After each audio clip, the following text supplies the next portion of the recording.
I personally really feel like if you want to get to know somebody so well, then break bread with them, then share a meal with them. Because once you share a meal, it seems to me that all the walls in the world just kind of collapse. If it were up to me, I would have people at my table every day. Hi, I'm Susie from theMediterraneanDish.com.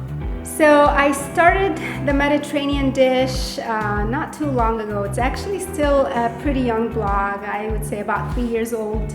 When we started, my dream was simply to just be able to share my recipes with everyone. I would cook a lot at home and have a lot of friends over, and oftentimes people will ask me for the recipe. So I kind of just started a blog for that reason, but also because I was in a transition in a time of my life where I was trying to figure out what my next step was. And so I had a small baby and I just kind of started blogging and sharing my recipes. And in fact, I should give all the credit to my amazing husband because it was his idea to start the blog. He thought that I had something to share, and I'm excited that I get to do that with so many people.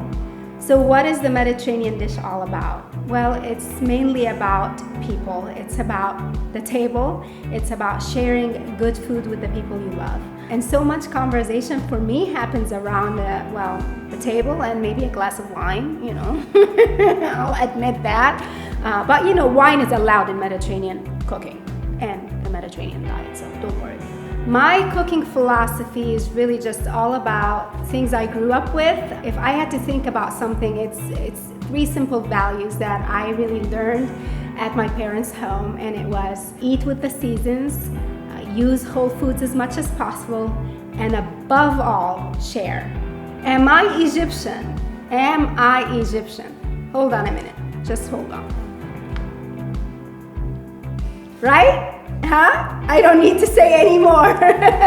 Eating the Mediterranean way is just not a diet experience, not in the way that you would imagine a diet to be, right? So it's very filling, there's a lot of great flavor.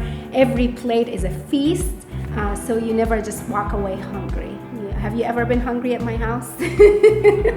Well, the Mediterranean dish recipes are really for anybody. They're not very difficult to follow to begin with, and I am personally available to answer all your questions.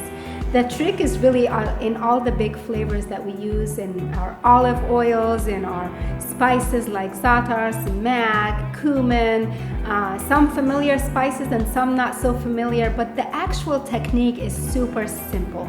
Mediterranean food is all about color. It's all about a balanced meal. There's nothing that will be missing on your plate. For the love of the Mediterranean, check out the MediterraneanDish.com, y'all.